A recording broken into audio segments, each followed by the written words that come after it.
Welcome to the deep dive. Today we're diving into something really fundamental. Yeah, this question of why some people seem more vulnerable to addiction than others. Exactly. We've gathered insights from, well, quite a few places. Brain science, early relationships, how we act out feelings. Hmm. The goal is really to get beyond the surface, to Yeah. understand those developmental paths. Right.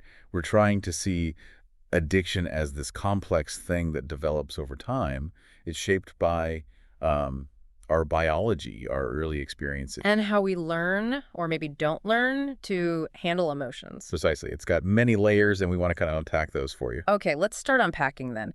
Our sources talk about two main ways of looking at this. First, the neurobiological angle. Uh-huh. The brain changes? Yeah, how substance use actually alters the brain. We're talking reward systems, motivation, The judgment, VTA, nucleus accumbens, dopamine, those are the big players in the reward circuit. and the prefrontal cortex, right? That seems crucial. Absolutely critical, especially parts like the ventromedial and orbitofrontal cortex. Research shows less activity there in folks with substance use disorders. And that affects what? Executive control. Exactly. Things like planning, staying focused, resisting impulses. If that area isn't working optimally, It's harder to make good long-term choices. Easier to go for the immediate reward. you got it. We see similar patterns in other impulse control problems, actually. Suggests a shared biology there. And these executive functions, they're basically our self-regulation skills. They're the foundation, yeah. Okay, so that's the brain side. Then there's the psychodynamic view. This one looks more at our relationships, especially those really early ones. And how we learn to manage our feelings, our affect. Right. It sees addiction, fundamentally, as a struggle with regulating emotions. And that often starts way back in childhood. Often, yeah. And here's where it gets really interesting. The sources point to this growing link. Between the brain science and this relationship stuff. Exactly. A neurobiological overlap between addiction and attachment systems. Wow. Okay. Both involve basic drives, reward, emotional connection. Similar brain circuits seem to be involved. So attachment theory could kind of bridge these two views. Potentially, yeah. Yeah. It gives us a really useful lens. So quick refresher on attachment theory for everyone. It's basically about those first bonds with caregivers, right? Right. And how they shape our later relationships and coping skills. Secure attachment, that's when caregivers are sensitive, available. It creates that feeling of safety, security. It builds resilience. It's like a buffer against difficulties later on. Sort of, yeah. Yeah. But if those early experiences aren't so great, if caregiving is inconsistent, rejecting, neglectful, That leads to insecure attachment. and the sources suggest this can make someone more vulnerable to using substances. As a way to cope. Self-medicate those feelings. Yeah, feelings of loneliness, emptiness, general discomfort. It can become a way to self-soothe. But important point you made, it's not destiny, right? Not everyone with insecure attachment develops an addiction. Absolutely not. It's a risk factor, one piece of a much bigger puzzle. Okay. And these attachment patterns can also connect to something called acting out, which isn't drama club, we should clarify. No. It's when difficult emotions come out through actions, often negative ones, instead of words. Like a kid being defiant or aggressive because they're upset but can't say it. Exactly. Sulking, irritability, tantrums, those can all be forms of acting out. And developmentally, there's a link here too. Yeah, research connects, for instance, insecure avoidant attachment in childhood with more externalizing behaviors later. Like aggression, rule breaking, Possibly because emotions are suppressed and then kind of burst out behaviorally. and disorganized attachment. That sounds serious. It usually comes from really inconsistent or even frightening caregiving. And it's a strong predictor of problems with regulating both emotions and behavior down the line. Is there a biological connection here as well? Seems like it. Some studies found thinner cortex regions in parts of the prefrontal cortex. The insula and orbitofrontal cortex. Right, associated with more of these externalizing behaviors. Yeah. And we already said the PFC is key for emotional regulation and impulse control. So it all ties together. It really seems to. Yeah. And then you layer on things like social learning theory, Kids imitating what they see. especially from role models, like in the family. If aggressive behavior seems to get rewarded somehow, They're more likely to copy it. Vicarious reinforcement, they call it. right. And the coercive family process model is related. It describes these cycles where negative behavior escalates. Like a child's tantrum gets worse until the parent gives in just to stop it. Exactly. Which unintentionally reinforces the tantrum. Makes sense. And for teenagers, some acting out like substance use or shoplifting, could that be a kind of cry for help? Our sources suggest that, yeah, it might signal they just can't manage their emotions and are maybe looking for someone to step in, provide containment. Which brings us back to the psychodynamic view on addiction itself, the self-medication idea. Mm-hmm. Kantian's hypothesis is a big one here. His idea is that people use specific drugs to cope with specific kinds of inner pain or deficits. Pretty much. Yeah. He talks about ego functioning deficits, Mm. trouble managing aggression, relying on certain defenses. For example, he proposed people using opioids might be trying to numb trauma. While someone using alcohol or benzos might be trying to quiet down intense sadness or anger. Right, seeking sedation. Mm. And stimulant users might be trying to fight off feelings of emptiness, apathy, and hedonia, Trying to feel something. or trying to feel better, trying to manage unbearable feelings. And research backs this up. Yes, several studies seem to corroborate this self-medication idea. Interesting. Other related psychodynamic concepts mentioned are things like self-deception, Yeah, self-deceptive coping attempts, also trouble with self-care, delaying gratification. impulsivity, novelty seeking. All part of the picture. Yeah. And then there's the impact of early adversity, like abuse or neglect. You mentioned epigenetics earlier. How does that fit in? Well, these really difficult early experiences can actually cause epigenetic changes. Which means It's like experiences can flip switches on our genes, changing how they're expressed. This could potentially affect vulnerability to things like addiction, maybe even across generations. wow, that's huge. Is there any good news there? Well, some research suggests psychotherapy might actually have the potential to reverse some of these epigenetic changes, which is hopeful. Definitely. Okay, let's pivot slightly to emotion regulation itself.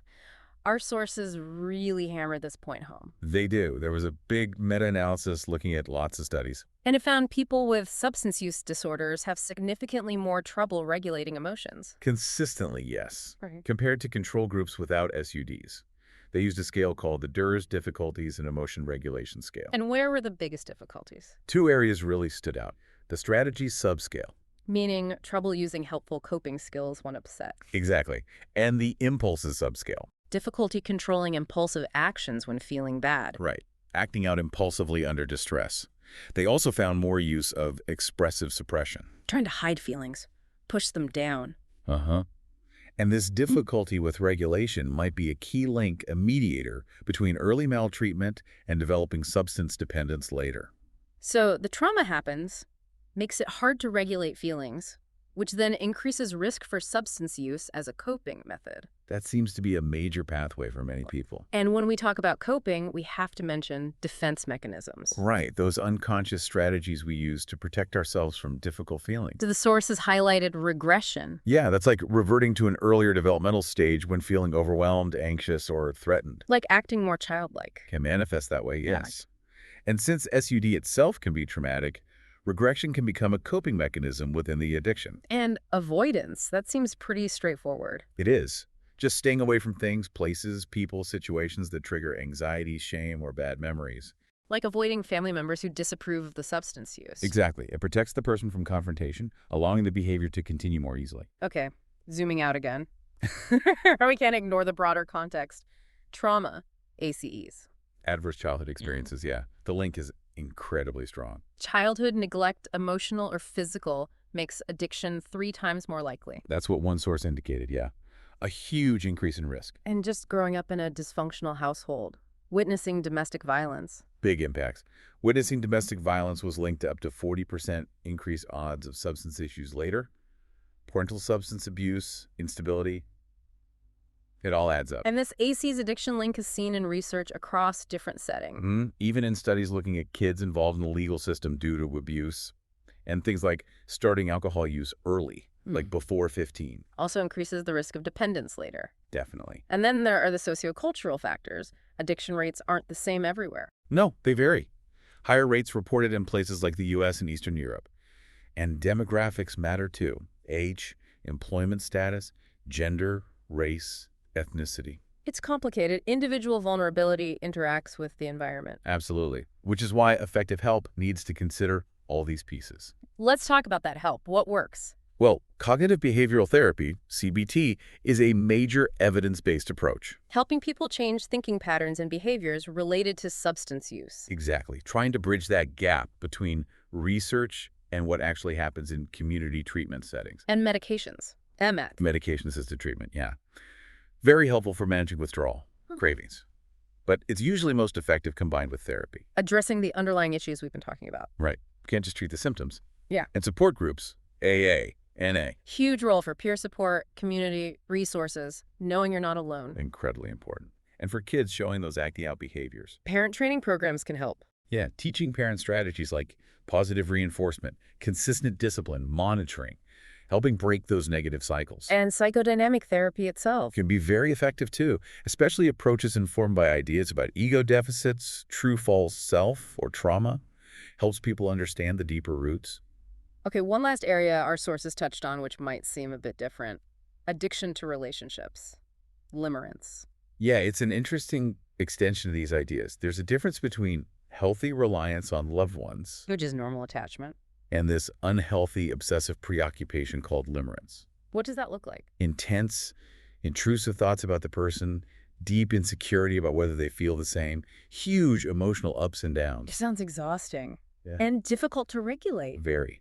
And it seems more common in people with insecure attachment styles, especially anxious attachment, often linked back to those early experiences of neglect, rejection, or trauma. So it's like the need for validation and connection becomes this overwhelming, almost addictive drive. In a way, yeah.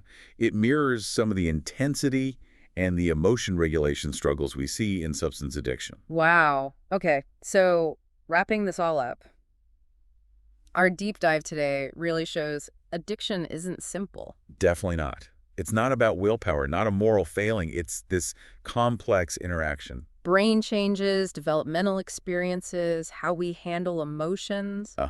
Early attachment, trauma, neglect, they can really increase vulnerability. And things like acting out are signals, behaviors pointing to deeper pain. And understanding all these connections is just crucial, isn't it? For prevention, for treatment that actually works. Absolutely vital. We need approaches that address the roots, not just the surface behavior. And look, if you're listening and struggling with addiction or you're supporting someone who is, please know you're not alone. So important. Reaching out for help, therapists, doctors, that's a sign of strength. And leaning on supportive friends and family, that's adaptive coping too. Don't go it alone. Which leaves us with a final thought, something for you to chew on.